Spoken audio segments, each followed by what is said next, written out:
দর্শক, আমি এখন আছি পর্বতক মোড়ে এবং পর্বতক মোড়ের যে অবস্থা এখন দেখুন, আমি একদম পানির ভিতরে আছি। আমার পানির মানে পর্যাটা দেখুন কতটুকুতে আছি আমি। এই গাড়িগুলো এদিক দিয়ে যাওয়া আসা করতে পারতেছে না, রিক্সা টুকটাক করে যাচ্ছে। এদিকে 2 নম্বর গেট গেলে এদিকে হচ্ছে জিসির মোড়, গোলপাহাড়। এদিক আসলে অবস্থাটা দেখুন। এখানে মিডিয়ার বাইরেও এখানে নিউজ করতেছে পানির ভিতরে দাঁড়িয়ে। একটা দর্শককে পাইছে, ওনাকে মানে জিজ্ঞাসা করতেছে এখানে কতটুকু পানি, পানিটা এত আসলো কিভাবে, এভাবে মানে হচ্ছে আর কি।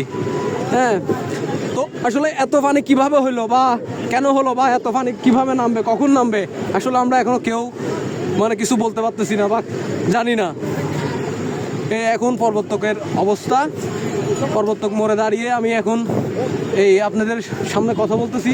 এই পানির দাঁড়িয়ে বিভিন্ন জায়গা থেকে বিভিন্ন রিক্সা ছাড়া আর কোনো যানবাহন চলতেছে না, কোনো গাড়ি চলতেছে না, জাস্ট শুধু রিক্সাই চলতেছে, শুধু রিক্সা চলতেছে।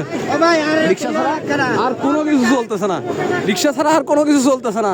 এখন 2 নম্বর গেটের ওইদিকে অনেক পানি, এদিক দিয়ে কোনো গাড়ি যাতায়াত করতেছে না, ডাইরেক্ট সব বন্ধ। এখন আমরা বাসায় যাচ্ছি।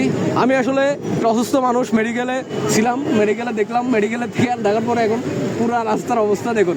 এখন আমি আসলে কি বলবো, এই পানিটা কখন নামবে, কিভাবে নামবে, আসলে কোনোভাবে আমরা মানে নিশ্চয়তা পাচ্ছি না পানিটা কখন নামবে, কিভাবে নামবে। দেখুন এখানে পুরো মার্কেটের ভিতরে পানি ঢুকে গেছে, দোকানগুলো সব তলিয়ে গেছে, হাঁটু পানি সব। মানে এখন এমন একটা পর্যায়।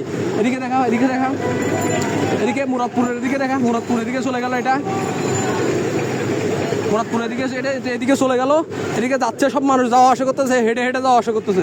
পানি কিন্তু এই পানিগুলো একেবারে খুব পরিবেশ পরিচ্ছন্ন পানি তা না, এগুলো কিন্তু নালার পানি এবং ময়লা পানি। এই ময়লা পানির ভিতরে মানুষজন চলাফেরা করে, আসলে কি অবস্থান হবে বা কি অবস্থানে যাবে আসলে বলতে পারতেছি না। আমার মাথায় পানি করতেছে, ঠান্ডা লেগে যাবে কিনা তাও জানি না। যাই হোক, আল্লাহ রক্ষা করুক। ঠিক আছে, ওকে, এতটুকুই আমার নিউজ ছিল। আল্লাহ হাফেজ।